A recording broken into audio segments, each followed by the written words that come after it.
Alright, welcome back to creating a cyborg girl. This is, I believe, part 5 or 6. I think it's 6, yeah. So in this tutorial, we're going to basically go over those tricks that we went over very quickly in this sort of long fast-forwarding animation of the metal leg here, which I definitely am going to take a bunch further. But what I want to do is add a new layer. I'm going to click down next to the trash can here, just click on the new layer icon. And I'm going to just hit B for brush, and I'm going to choose my chalk brush, open up kind of wide. And right now I have sort of a gray color. So as I paint here, it's kind of going everywhere. You can see here as I paint across, it's going all over the place.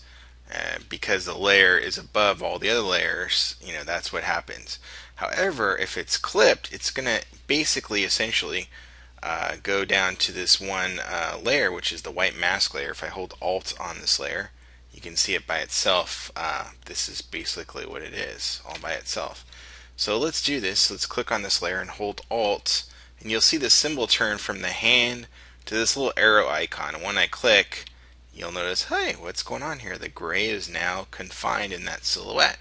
So if I unclip, you can see it's back the way it was. And I just click again, and voila, it's back to the way it is. So that's one really cool advantage. The other thing is if I change the silhouette in this layer, you'll notice things like, say, I erase, for example, along here, the top gray that I just painted has changed. It's updated. And that's what happens. So you got to be aware of this as you're working. That's why having a good silhouette is can be really advantageous in terms of the painting. So, but adversely, if I paint with any color, it doesn't even have to be white. That gray that I had painted before will come back. So now I'm going to go back to the top layer, which is the gray area, and what I have with my brush, you'll notice some areas are getting lighter as I'm painting, some areas are darker gray, and as I apply more pressure, it's even darker yet. Well, that is because of the brush setting. So transfer gives me that ability to have full range of that one color. Shape dynamics basically gives you that thick to thin quality, so the brush tip quality. So the two combined give you a lot of variety. So you can sit here and basically paint with one color and get lots of different shades and strokes, basically, with tons of variation. Now if I hold Alt, I get the eyedrop tool as I'm painting with the brush. So I can hold Alt with my left hand, because I'm right-handed, and select a color off the stage here and paint with that. And as I paint with that, I can again add, vary it with print pressure. So lots of exciting things can happen just with holding on Alt on the keyboard, which is pretty amusing. It's one of the things I really love about digital painting is that you can easily throw down paint and get lots of stuff to happen.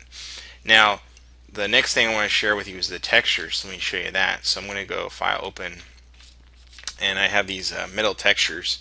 And I'm going to share with you the site. I'm going to open it up here on my other window here. Just type it in real quick, w.cgtextures.com, and I'm going to bring it over.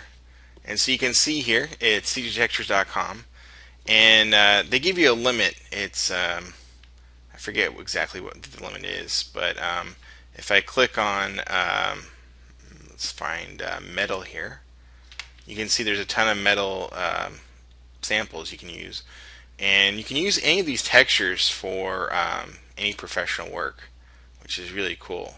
You can sign up and for the premium membership, but really I find that if you click on one of these, it says 15 megs. Yeah, that's your limit, and I'm out right now.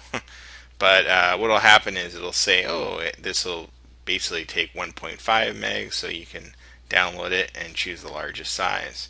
And once you do that, meet your quota, in 24 hours you get another 15 megs. So it's not that big of a deal. I've generated tons and tons of textures from this site. So let me show you just real quick how that clipping mask thing works. I'll go ahead and click Open there with this texture, and I'm going to drag this layer in. Just drag with the mouse by holding up to the tab and then dragging down and then release. I didn't release the mouse until I finished all the way down here.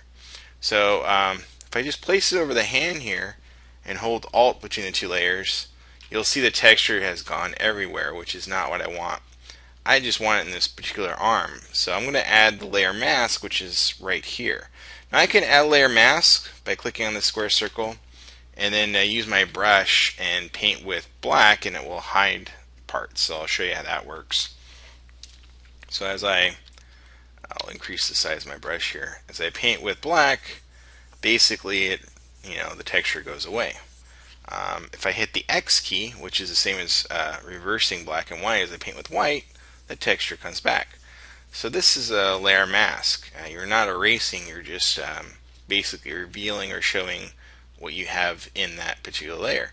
So I'm going to right click and delete this layer mask, and instead of doing it that way, what I'm going to do is hold Alt and click on the square circle at the same time.